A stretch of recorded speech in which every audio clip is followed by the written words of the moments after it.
My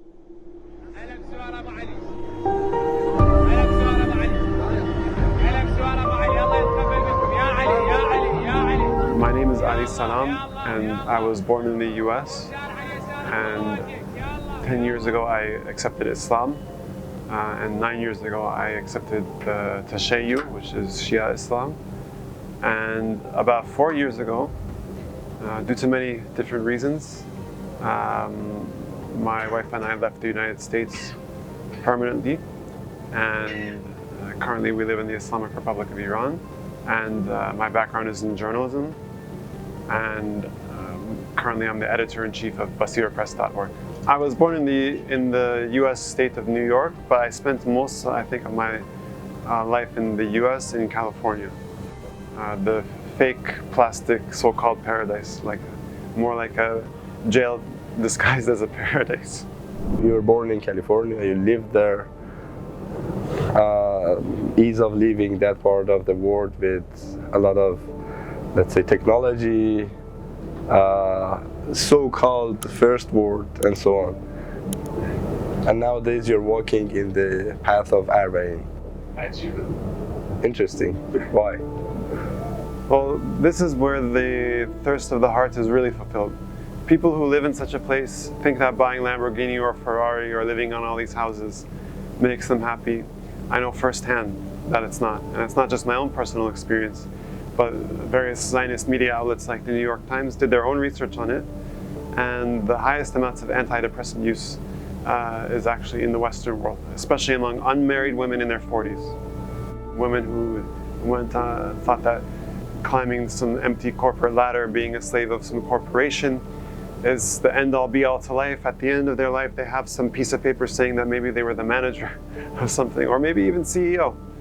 But it didn't make them happy. So they have to take antidepressants in order to cover up the emptiness in their heart. And the irony is that most of these psychotropic medications actually make people worse. So they live in a system where the pharmaceutical mafia doesn't give them anything that helps them. So they're living in a trap. They're living in one big trap. And so here there's no trap. Here this is where the purity of humanity exists.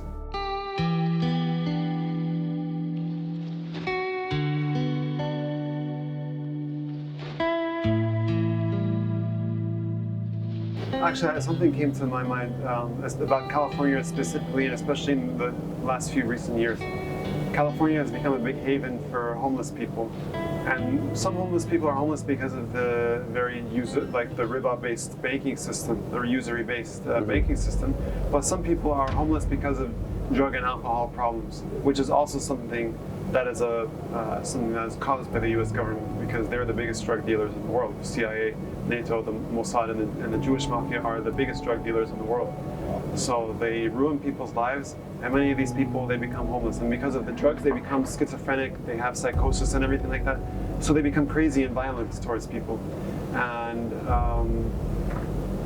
the situation in California has become very bad, to the point where San Francisco, there is you can look this up on the internet. There's basically like a mobile app that exists where you can see where a homeless person has gone to the bathroom on the streets. It's that bad of a problem that they need to make an app, so if someone sees a homeless person use the restroom, they enter it in the app with the location, and it gets sent to like the government or something so that maybe they can clean it up, and they usually don't.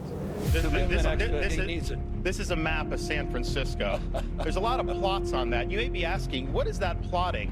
Well, this is an app where they plot the human feces that are found on the streets of San Francisco. And you see how almost the whole thing is covered, because that is what has happened in one of the previous greatest cities this country's ever had.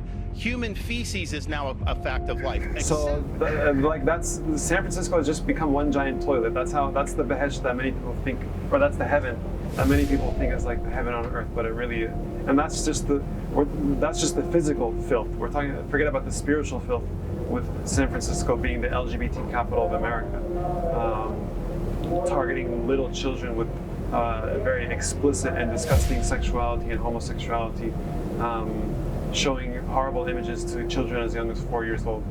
The spiritual filth is probably even more filthy than the streets of San Francisco. Arba'in walk is the opposite of that. Here the spiritual filth does not exist. Here the children's innocence is respected. Here there is actual humanity existing, actual brotherhood and love amongst people, even from different nationalities coming from all over the world. Hospitality, generosity, things that don't exist in that very selfish and plastic so-called paradise in the U.S. So this is a whole other world, and this is the world that, when the heart is thirsty, Arba'in is what actually makes the heart not thirsty anymore. In that world, it's like the hadith from Imam Sadiq alayhi salam, where he said that this dunya is like drinking the seawater. It has too much salt content. We need salt to survive, but it has so much and other things that if you drink the water from the ocean or from the sea, you actually could die if you drink too much. So this material world is like that. You drink so much, it doesn't satisfy you, but you keep drinking, thinking it's going to satisfy you. Eventually you die. If you drink from this world, this Arba'in, you will never, that won't happen. This actually fulfills the heart, and it's these values which are infinitely more valuable than the fake plastic so-called paradise of the US.